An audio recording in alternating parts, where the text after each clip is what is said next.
I deliberately chose a strong title for a purpose because forgiveness is so powerful. I wanted something that would illustrate that. Now, for the post-war generation, which I'm part of, we remember the A-bomb, which was the atomic bomb. And we remember how the Second World War ended in Japan with the bombing of Nagasaki and Hiroshima. Those two bombs, which were Little Boy and Fat Man on those two cities, not only devastated and destroyed those cities, but actually crippled an entire generation in so many ways. The power of the A-bomb was something that we feared growing up. Relationally, the A-bomb is anger, offense, bitterness, unforgiveness, and forgiveness is the antidote. See, the A-bomb has the power to blow things apart, unforgiveness and bitterness and anger, blow things apart. But the F-bomb, forgiveness, is able to bring things back together. So when I'm talking about the Sermon on the Mount, we see Jesus referencing forgiveness all the way through the Sermon on the Mount. And so this is what I'm going to tell you. This is the most important subject in the Sermon on the Mount. I know what you're thinking right now. You're saying, Pastor Mark, you've said that every sermon this month. Every single one's been the most important. You know why? Because it is the most important. If it's in the Sermon on the Mount, it's the most important. They're all the most important. You can do that, can't you? And this one really is important.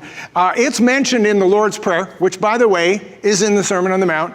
You know that we could spend a year on the Sermon on the Mount. You could spend half a year on the Lord's Prayer. But there, right in the midst of the Sermon on the Mount, he says these words. You all know them. You've said them 1,000 times. And forgive us our trespasses as we forgive those who trespass against us. Or, as little Susie put it, forgive us our trash baskets as we forgive those who put trash in our baskets. You know what? Little Susie got it right.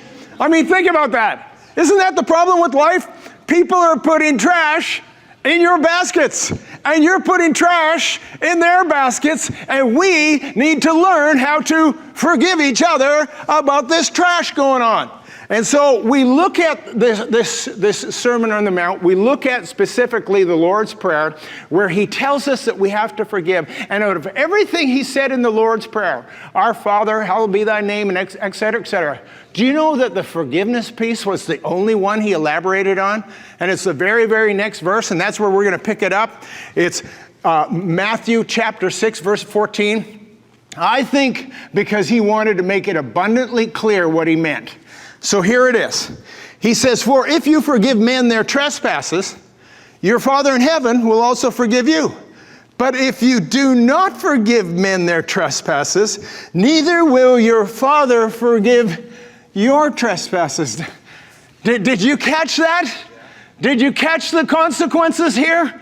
That if you do not forgive one another, God won't forgive you? Is that something you're willing to deal with? Is that something you're willing to abide?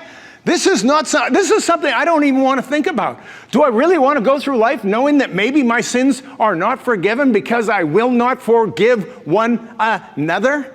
And there is such a sense of urgency about this in the Sermon on the Mount. He keeps coming back to it again and again.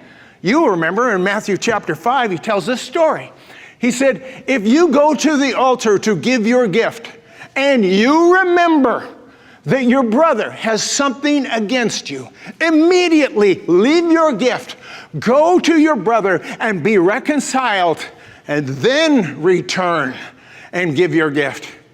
What is Jesus doing? He is identifying the urgency of the fact that we have to forgive others.